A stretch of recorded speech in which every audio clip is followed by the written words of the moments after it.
Y la noticia ayer de los portales en la tarde es literal, arma su maleta y se vuelve de vacaciones. Tuvo que agarrar el mojito y tirarlo a las plantas. ¿Quién no, ¿a quién no lo ha pasado? Despegar.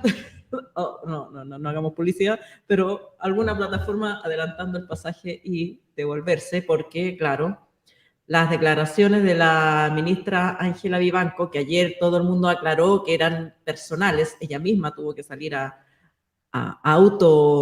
bajarse, quitarse el piso y decir que eran declaraciones a título personal, pero que además, más allá de la pelotera que generan, van en sentido contrario a lo que dice literalmente el texto, los textos de los varios fallos, porque esta es una sucesión de fallos, de demandas contra distintas ISAPRES.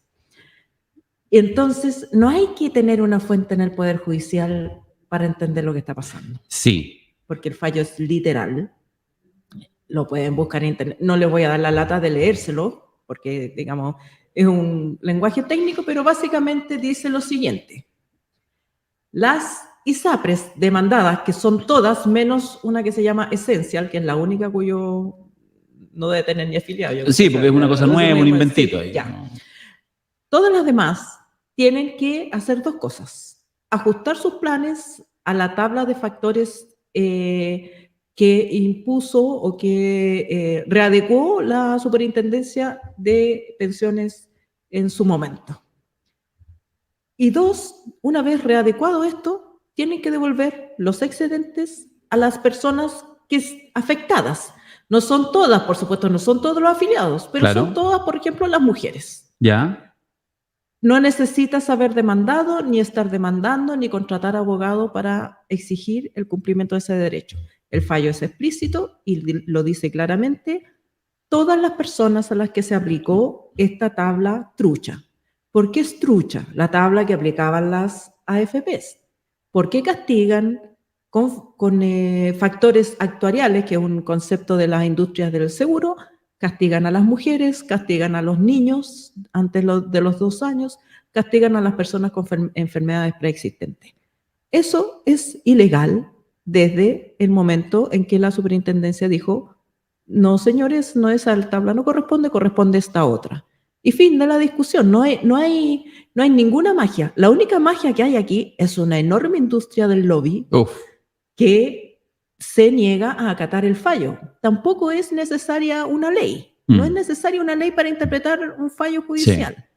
¿Por qué sale en la clase política a buscar una ley? Porque el lobby es impresionantemente fuerte. Eso es lo único que hace este caso distinto de cualquier otro en que los ciudadanos se tienen que acatar lo que resuelve el máximo tribunal de justicia del país. Bueno, y usted lo escuchó acá, ayer justamente con nuestra super conductora, periodista estrella, que dijo el ministro Muñoz... Predigo que Muñoz hará las maletas y se vuelve. Y sí, se vuelve. Sí. Ahora, yo creo que se viene el cuchillazo en la tercera sala, porque esto que tú dices que es literal, habrá alguno que dice, no es tan literal. Bueno, y esa parte de la polémica, y por eso el lobby funciona. Y por eso el ministro tiene que volver a controlar, sí. Pero independientemente de eso, la ministra se arrancó con los tarros, porque además tiene una doble función, no solamente es ministra. Eso te iba a decir, es vocera de la Corte Suprema. Y yo creo que esa es la otra posición en que en cualquier análisis político simple,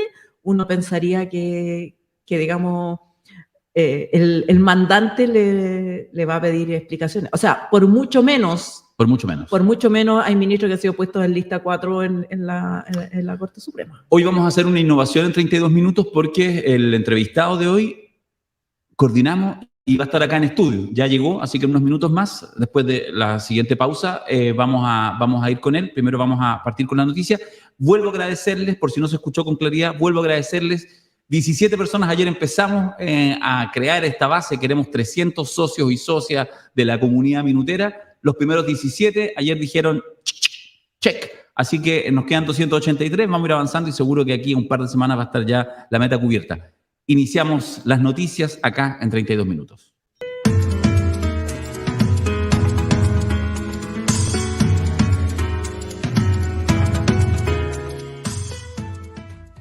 Con la presencia del presidente Gabriel Boric, el Tricel proclamó ayer lunes a los consejeros constitucionales electos el pasado 7 de mayo. De 51, solo estuvieron presentes 37. Entre los ausentes se encuentra el candidato electo del Biobío, el ex republicano Aldo Sangüesa, quien renunció al cargo luego que se conociera la denuncia por abuso sexual en su contra. Tampoco estuvieron presentes la candidata a presidenta del Consejo Constitucional, Ninosca Payauna, ni Luis Silva, ambos republicanos. Recordemos que es mañana, 7 de junio, miércoles 7 de junio, los 51 consejeros constitucionales comenzarán su función en este nuevo proceso constituyente, de hecho a las 10 de la mañana, el que terminará con la redacción de una propuesta de nueva Carta Constitucional que será plebiscitada en diciembre de este año. Este es formalmente el segundo intento en Chile en los últimos 3 años por reemplazar la Constitución de 1980, creada en la dictadura de Pinochet y que ha sido reformada en 64 ocasiones en estos años de transición democrática. La propuesta de la comisión experta contiene 14 capítulos. El artículo 1 tiene 2 incisos. El primero dice: la dignidad humana es inviolable y la base del derecho y la justicia. Una redacción muy parecida al artículo 1 que ya existía. Y en el segundo está la innovación, con el artículo: Chile se organiza en un Estado social y democrático de derechos que reconoce derechos y libertades fundamentales y promueve el desarrollo progresivo de los derechos sociales. Hay que destacar, siempre todo esto sujeto a interpretación, como es obvio, habría que destacar que este texto tiene varias diferencias con respecto a la Constitución actual y tiene semejanzas con el texto que fue rechazado el 4 de septiembre del año pasado. De hecho, lo que más se ha hablado en los últimos días es que junto con establecer un Estado social de derecho consagra constitucionalmente, por ejemplo, el derecho al agua y al saneamiento de conformidad a la ley. No obstante, el Consejo Constitucional, que empieza a sesionar mañana, tomará esta propuesta, la que hizo la comisión de expertos, que partió sesionando el 6 de marzo, tomará esta propuesta como una sugerencia y puede, por cierto, cambiarla por completo, eso sí, con quórum bastante elevados. Para hablar de este tema tenemos a nuestro invitado de hoy, Fernando Atria, abogado, ex constituyente, fue integrante de la Convención Constitucional en representación del distrito 10 de la región metropolitana. Es doctor en Derecho y además autor de numerosos libros, pero lo que queremos aquí es su evaluación del proceso constituyente. Pero eso después de la siguiente pausa comercial. Pero antes de ir a la pausa, déjame comentar un par de cosas para un poco bandejear la discusión, calentar la discusión en este martes 6 de junio, que yo creo que es parte de las consultas que haremos a Fernando Atria y también es parte de las consultas que se hace la ciudadanía. Yo creo que hay mucha tensión y hay esa cosa displacentera. De repente uno dice, mira, no me gusta este proceso, pero, por ejemplo, lo que recién señalábamos, hay el tema del Estado social de derecho, aparece, que era una de las banderas de lucha importantes de la Constitución, que fue rechazada el 4 de septiembre y que mucha gente, probablemente quienes nos están escuchando, viendo, le parece interesante. Ahora, ¿valdrá eso, esa pura declaración en sí misma, si no tiene todo el articulado, toda la complejidad que tenía la propuesta constitucional que fue rechazada? ¿Tendrá sentido o no? Cuando de repente uno escucha que son hasta los propios republicanos los que llegan a decir, no, poco menos que lo que han hecho la comisión de expertos tampoco nos gusta. Es una farra. Es una farra. Entonces, yo creo que hay ahí un tema, fíjate, súper, me da la sensación, quiero compartir insisto, con quienes nos están escuchando, que yo creo que las próximas semanas van a ser difíciles y van a exigir un juicio que cada uno se forme respecto a lo que ya generó, eso también se lo vamos a preguntar a Fernando, lo que ya generó el actual comisión experto y qué es lo que podría cambiar para mejor o para peor en este proceso que se abre que va a durar 5 meses. Está raro el tiempo de la evaluación constitucional. Y por eso nosotros queremos entregarles información y puntos de vista para que cada cual piense y se alimente de otros pensamientos, porque está difícil resolver este asunto solos. Le pedimos a Fernando que se acerque aquí al estudio mientras vamos a una pausa y volvemos con 32 minutos.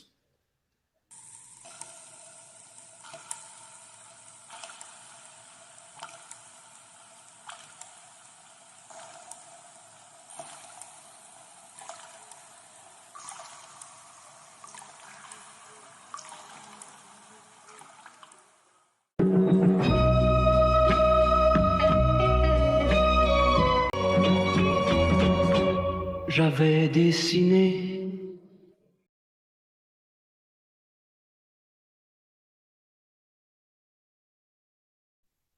Sufren algunos con este movimiento que estamos haciendo. Estamos compartiendo acá con Alejandra. Me vino un segundito, me vino aquí un segundito a su mesa para robarle el micrófono dorado, pero se lo comparto inmediato porque tenemos, como dijimos, un gran invitado acá en estudio, así que como corresponde a un caballero, le cedí mi lugar porque queremos escucharlo y porque puede ser, yo creo, una conversación muy interesante. Así que, Fernando Atria, pregunta a Alejandra Matus. Muchas gracias por venir y estar con nosotros esta mañana. ¿Qué te pareció? Muchas gracias por la invitación. Gracias. ¿Qué te pareció el borrador que preparó la comisión de expertos? Me pareció bien. No es algo que esté en la misma lógica que la propuesta que surgió de la convención. Yo creo que la propuesta que surgió de la convención, independientemente de lo que haya pasado con ella, era una propuesta que entendía su estar a la altura de la crisis que la hizo necesaria por la vía de definir nuevos términos de la convivencia, ¿no? Entre el centro y las regiones, entre hombres y mujeres, con el medio ambiente, en fin, Y con los pueblos originarios, etc. Esta no es eso. Y en ese sentido uno se pregunta si está a la altura de la crisis que la hizo necesaria. Esa creo yo es la pregunta fundamental. Porque ahora, claro, ahora hay una especie como de intento de reescribir la historia de los últimos 4 años, de que en realidad lo que tuvimos una ola de delitos en octubre del 2019 y nada más. Y claro, si uno piensa que el problema fue una ola de delitos, entonces la reacción es represión, que es lo que uno hace con los delitos. Yo creo que eso es un error. Creo que hubo una crisis y que estamos todavía en una crisis. Y yo no creo que este proyecto sea un proyecto que sirva para salir de la crisis, aunque es verdad que en las condiciones actuales, particularmente después del resultado del plebiscito del 4 de septiembre, yo creo que no era razonable tener una expectativa mayor que la que produjo la comisión experta. Dadas las condiciones en las cuales la comisión experta funcionó, que incluyen también el resultado de la elección del 7 de mayo, por cierto, yo creo que es un proyecto, por eso partí así, ¿no? Que está bien. Se ha dicho incansablemente que la convención constitucional de la que fuiste parte se farrió el proceso, que el proyecto estaba lleno de gustitos y que los convencionales debieran pedir perdón. ¿Tú crees que deberían pedir perdón? Bueno, todos sabemos que la historia la escriben los vencedores. Así que yo creo que esa va a ser la versión que se va a imponer de la convención. Ese es el recuerdo que va a quedar de la convención, lamentablemente. Yo creo que es un juicio que refleja una superficialidad que a mí me resulta insólita, ¿no? Resulta que todo el problema de la convención no tiene que ver con las condiciones en las cuales se creó, no tiene que ver con la erosión de las condiciones para el diálogo político que había ido produciendo la misma crisis que terminó estallando en el 2019, porque eso es una crisis, es como un incendio que en su desarrollo quema la red de agua y los cuarteles de bomberos, ¿no? Erosiona las condiciones necesarias. Todo eso es irrelevante y lo que queda es que un convencional votó desde la ducha, que alguna otra convencional estaba haciendo saumerio en la sala, en los pasillos del Congreso, lo cual es verdad. Pero claro, se compara más o menos con que una diputada haga bailes de Naruto, ¿no? O que haya un pugilato. No hubo pugilatos en la convención, como sí hemos visto en el Congreso. Entonces, yo creo que la convención lo que hizo fue reflejar las condiciones políticas de Chile cuando funcionó. Y esas condiciones no eran las más adecuadas para la discusión y el diálogo, etc. No eran las más adecuadas. Y eso afectó el trabajo de la convención, por cierto. Todo eso fue amplificado, porque nos acordamos de los saumerios y nos acordamos del voto de la ducha, que son, no sé, si uno hace la lista, son algo así como 10 eventos reconducibles, como en algún momento dijo Jorge Baradit, como a 2 o 3 convencionales. Pero todo eso se olvida y lo que queda es esta imagen. Y yo creo que eso es un error. Yo creo que, yo lo dije en la campaña, lo dije porque lo creía, yo creo que la propuesta que salió de la convención era una propuesta que no estaba escrita en el lenguaje a que estamos acostumbrados, no tenía la parsimonia del lenguaje jurídico, es verdad, pero era la constitución que Chile necesita y yo sigo creyendo que el resultado del 4 de septiembre fue una catástrofe para Chile. Por lo tanto, ¿no corresponde pedir perdón? No, yo encuentro que toda esta majadería con tienen que hacerme la culpa, tienen que pedir perdón, es despolitizar una cuestión. Aquí la cuestión no es una cuestión de faltas morales de individuos por las cuales tengan que hacer contrición. Aquí esto es un proceso político que tiene ciertas características que asumió dado el proceso político que era. Y lo que merece, por cierto, es análisis y, por cierto, cuenta. Quienes participamos de la convención tenemos el deber público de dar cuenta, de explicar lo que hicimos. Y en la medida en que haya déficits, bueno, uno tendrá que decir, lo podría haber hecho de esta otra mejor manera, y en ese sentido hacerse una crítica, está bien, pero decir, no, mire, todo lo que usted dice no cuenta si no es una autocrítica o si no pide perdón, es la lógica de reality, en que lo que le da realidad a lo que tú dices es la manera en que tú te dañas a ti mismo. Yo encuentro que eso es todo un poco infantil. ¿Qué destino le ves a este proceso? Porque, claro, está este borrador que tú dices está bien, da las circunstancias, el contexto político, pero ahora viene el proceso de que tiene que pasar por el tamiz muy relevante de una convención que está dominada por el Partido Republicano y que es una propuesta, no es una obligación respetar este texto que salió de la comisión de expertos. Sí, bueno, así es la política, las cosas se dan vuelta en la mitad del camino, ¿no? Porque originalmente el Consejo de Expertos, la Comisión Experta era vista con cierta sospecha y desconfianza, y el Consejo Experto iba a ser el órgano democrático que... Entonces la pregunta original era, ¿cuán vinculada por el informe de la Comisión Experta está el Consejo Constitucional? ¿Cuán vinculado está el Consejo Constitucional? Claro, y la respuesta que era adecuada, que defendía el proceso era, no está vinculada, ¿no? Es libre y puede hacer lo que quiera. Y eso es verdad. Claro, ahora se dio vuelta, ahora tenemos un consejo que está dominado por la derecha con una hegemonía de la ultraderecha y no sabemos lo que va a pasar. Yo no me atrevo a hacer muchas predicciones porque la situación política es una situación tan fluida, líquida, como se dice, que es difícil predecir o anticipar lo que va a pasar. Porque uno diría, parte de lo que ha llevado al Partido Republicano a donde lo llevó es esta idea de que ellos impugnan lo que uno podría, o parecen impugnar, o se presentan como que impugnan lo que uno llamaría el consenso de la clase política, ¿no? El consenso bien pensante de la clase política. Ellos se presentan como que están dispuestos a decir las cosas como son, que no están vinculados por toda esta tontera de la corrección política, que no creen en la agenda unionista, ¿no? Y con eso lo que ellos tratan de hacer es poner como su enemigo este consenso de los políticos. Pero claro, si ellos quieren tener éxito, necesitan que este proyecto tenga éxito porque, como dice Spider-Man, con grandes poderes vienen grandes responsabilidades. Entonces ellos tienen la hegemonía. Si el proceso sale mal, va a ser una responsabilidad de ellos y eso va a afectar sus pretensiones presidenciales. Entonces yo creo que el Partido Republicano va a estar en un dilema, ¿no? Si mantenerse en lo que le ha resultado tan bien, ¿no? Esto de decir las cosas como son y decir cualquier brutalidad, pero decirla, de modo tal que ustedes lo han escuchado. Yo he escuchado 1000 veces, ¿no? Gente que dice, mire, yo no estoy de acuerdo para nada en lo que dicen, pero... Claro, pero te dicen la firme, respeto, ¿no? Ellos, claro. Esto es una cuestión que hoy día en el contexto actual es políticamente invaluable. Ellos son vistos como que no calculan, no son oportunistas, aunque digan cosas que a mí me parecen pésimas, pero las dicen porque las creen. Y eso entre ellos y actuar políticamente para que esto tenga éxito desde el punto de vista de ellos. Claro. Desde el punto de vista de si lo que va a salir es algo que necesita la crisis que tiene, yo diría que... Pero en algún sentido no es una objeción, no es una crítica a la comisión o al consejo, sino tiene que ver con las condiciones en las cuales esto está ocurriendo. Que no va a salir una nueva constitución en el sentido de que sea nuevos términos de la convivencia, que es lo que Chile desesperadamente necesita, creo yo. Lo que va a salir va a ser una reorganización administrativa y política del Estado, creo yo. Y eso, claro, puede que sea mejor que lo que tenemos, pero no es lo que Chile necesita para salir de la crisis. Yo creo que la crisis va a continuar sin solución, aunque esa reorganización política y administrativa del país pueda servir para que la política sea distinta y que en el tiempo, si es que tenemos tiempo suficiente, que en el tiempo se pueda producir la relegitimación que Chile necesita. ¿Existen las condiciones, o existían, o existieron, han existido alguna vez las condiciones para ponerse de acuerdo en esa que tú llamas lo que Chile urgentemente necesita?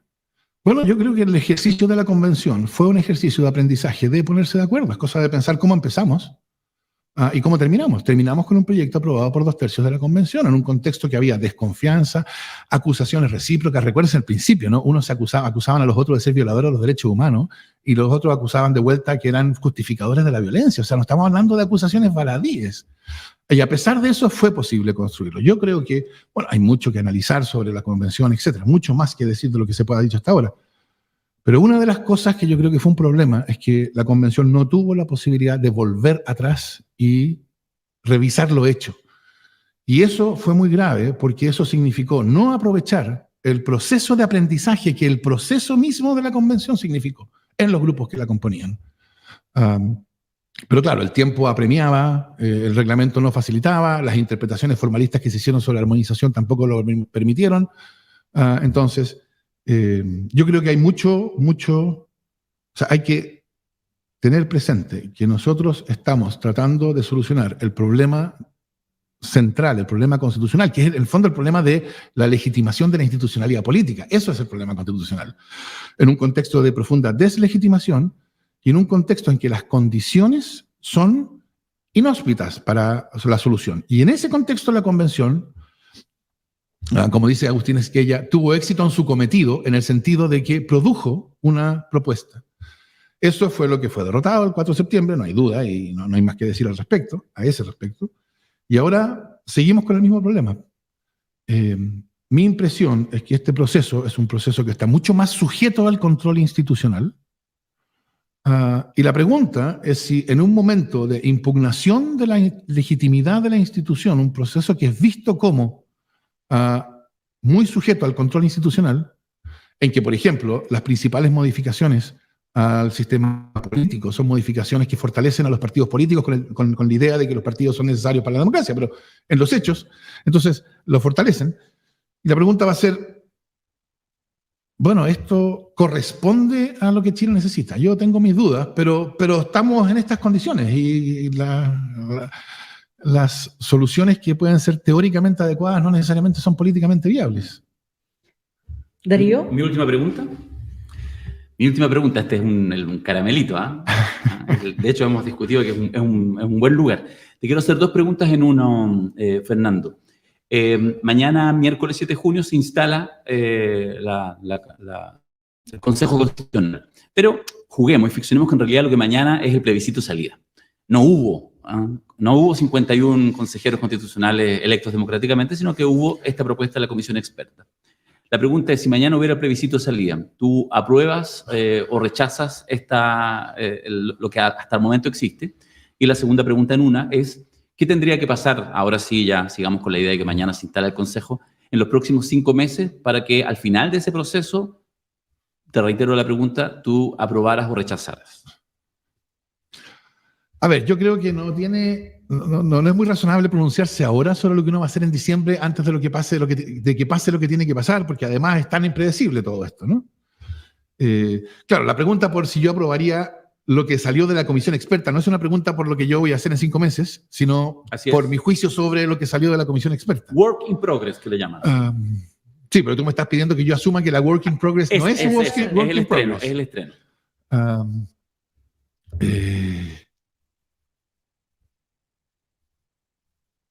No sé. No he tomado esa decisión precisamente porque es work in progress. Yo creo que, o sea, si a mí me preguntaran mi juicio constitucional, ignorando la correlación de fuerzas del Consejo, o sea, lo que uno podría anticipar que pasara o no en el Consejo, dado que el Partido Republicano, etcétera, ignorando eso, yo pensaría que hay problemas en el informe de la comisión experta que son solucionables a través de la conversación, ¿no? Por ejemplo, hoy día el quórum de reforma constitucional es de 4/7 después de la reforma que se hizo. El informe de la comisión experta lo sube a 3/5. ¿Por qué lo sube a 3/5? ¿Qué sentido tiene subir los 3/5? Si es una constitución hecha en circunstancias inhóspitas para responder a una crisis, a sabiendas de que no es la respuesta adecuada para la crisis. Todos sabemos eso, pero es la respuesta que es posible. Entonces yo diría, ¿cuál es el afán de vincularse especialmente a una respuesta que sabemos que no va a estar, que no es suficiente? Pero que es la única posible hoy. Entonces yo pensaría que esas cuestiones deberían poder ser conversadas razonablemente. Ahora, claro, uno tiene que conversar razonablemente con partners en la conversación que no han mostrado ser los más razonables. Entonces, claro, ahí hay otro juicio sobre cuán viable, ahora al revés, ¿no? Cuán viable va a ser una conversación razonable en el Consejo, dada la composición del Consejo. Yo en eso tengo mis dudas. Ya. Yo no creo que sea conveniente pronunciarse hoy en anticipación de todo lo que va a pasar respecto de lo que uno sería razonable o no hacer en diciembre. Va a haber tiempo suficiente para ese pronunciamiento. Fernando, te despido, cerramos esta entrevista, pero te quiero invitar, yo sé que me vas a decir que sí, a que inaugures con nosotros un nuevo momento, que son estas entrevistas especiales. Entonces yo te invito a que ahora paremos, nos vamos a una pausa y quizás nos quedamos un ratito más y quizás mañana o pasado la gente recibe una segunda parte de la entrevista. Un premio, una segunda parte de entrevista donde no solamente vamos a hablar de esto, sino que también, muy importante, de lo que está pasando en términos de fallos judiciales, lobbies y demás. De la salubridad de nuestro Estado de Derecho. Sí. Muchas gracias, Fernando. Gracias a ustedes. Una pausa y ya volvemos para ir cerrando 32 minutos.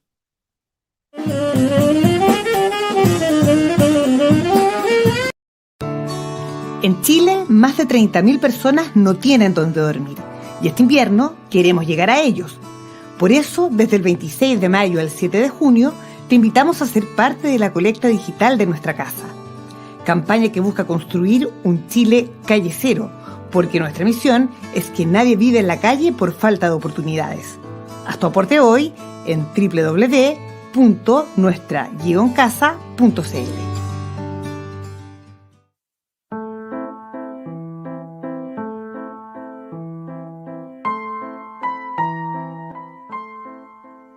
Hola, soy Alberto Mayol y quiero decirte que el 12 de junio es un día muy importante.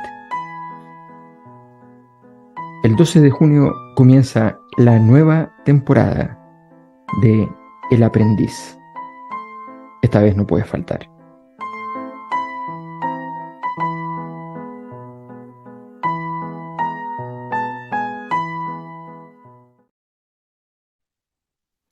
En otras condiciones uno podría decir huele a azufre. No, pero no sería como Fernando Atria. Pero siempre me ha gustado eso, ¿no? Siempre me ha gustado eso de poder así como sentarse en un lugar que está otro y parafrasear a Chávez, que fue uno de sus grandes momentos cuando se sentó y dijo huele a azufre. Porque había estado... No era Trump, no sé quién había estado. Pero algún presidente estadounidense, ya. Oye, cerramos con la noticia cultural. Oye, es verdad lo que les prometimos, ¿ah? Vamos a estar... Bush. Yo creo que el viernes vamos a estar con... Sí, fue Bush. Con Trump ya estaba muerto, Chávez. El viernes vamos a tener una entrevista cortita, exclusiva, con Fernando Atria, donde vamos a profundizar en algunos otros temas. Así que espérenla nomás porque les vamos a ir haciendo cariño, en la medida sobre todo que van subiendo los aportes. Los aportantes, las bendiciones. Aquí el neoliberalismo así, a más no pueden. Aquí empieza el canuteo. Ya. Oye, el Teatro Ictus, mis adorados amigos y amigas del Teatro Ictus, reestrenan una obra emblemática, Primavera con una esquina rota, una histórica obra basada en un texto de Mario Benedetti, que se montó a mediados de los 80, estuvo 3-4 años en cartelera y que además fue muy conocida en ese tiempo porque además marcó quizás uno de los momentos simbólicos más relevantes en tiempo de dictadura, que fue cuando degollan a nuestros profesionales comunistas, José Manuel Pará, hijo Roberto Pará, que actuaba en esta obra,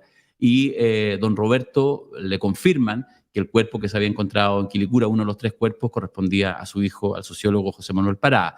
Y él toma la decisión de continuar la obra, porque la obra tenía un intermedio, termina la obra. Probablemente quizá una de las imágenes de mayor dignidad y de la cultura de la vida, como se imponía a la cultura de la muerte. Y se reestrena, ahí está, bueno, un equipo, Paula Yarim, Nico Zárate, reescribió algunas partes Emilia Noguera, y se estrenó el viernes pasado, 1 de junio, está en montaje, se están vendiendo como pan caliente las entradas, así que yo ya aseguré, voy creo que el 29 a verla, y no, de verdad, imperdible, yo creo que va a estar mucho tiempo en cartelera, porque además dicen los que ya la han visto que esta nueva versión está realmente increíble, así que adelante con el Ictus y con el teatro en general. Exactamente. Y a propósito de lo que hemos hablado, les quiero contar de una iniciativa de un laboratorio, LabCom, de la UDP, que analizará el proceso Se está constituyente. escribiendo una constitución Esta y el obsesión proceso y los responsables de las tareas constante. nos obligan ¿Qué a pasó? Ah, ya. Ya, vámonos. Es una preocupación constante de nuestro amigo Claudio Fuentes, que ha estado siempre, Sí. tiene la intención de que la ciudadanía no se pierda en este debate y entregarle la mayor información de calidad. Entonces crearon esta cosa que se llama el VAR constitucional. Me pareció súper entretenido. De ahí son, de ahí son. Arroba VAR Consti, donde van a entregar información lo suficientemente clara para que todos estemos enterados de en qué va el proceso constituyente y sobre todo levantar banderas rojas cuando las discusiones se estén saliendo de madre o de cuadro. Para que quede claro, sobre todo para los que están escuchando y no viendo, es VAR con V. No es VAR para tomarse un copete, sino es VAR. Sí, como el VAR futbolero. Como el VAR futbolero, exacto, sí. claro. Está buena, está buena. Sí. Es muy creativo en eso, Claudio Fuentes. Sí. Tenemos que invitarlo porque además Claudio estuvo con nosotros en uno de los programas pilotos. Entonces, Nos ustedes apañó, no lo nos vieron. apañó Sí, sí. a diferencia de otros. Tenemos que invitarlo. Sí, así que Claudio, estarás invitado. Muy bien. Oye, cerramos inmediatamente la transmisión de 32 minutos. Muchas gracias. Nos encontramos mañana miércoles y no se olviden que en estos días tendremos el especial con Fernando Atria, que lo vamos a entrevistar ahorita, pero ustedes lo verán después. Así es la cosa. Hasta mañana.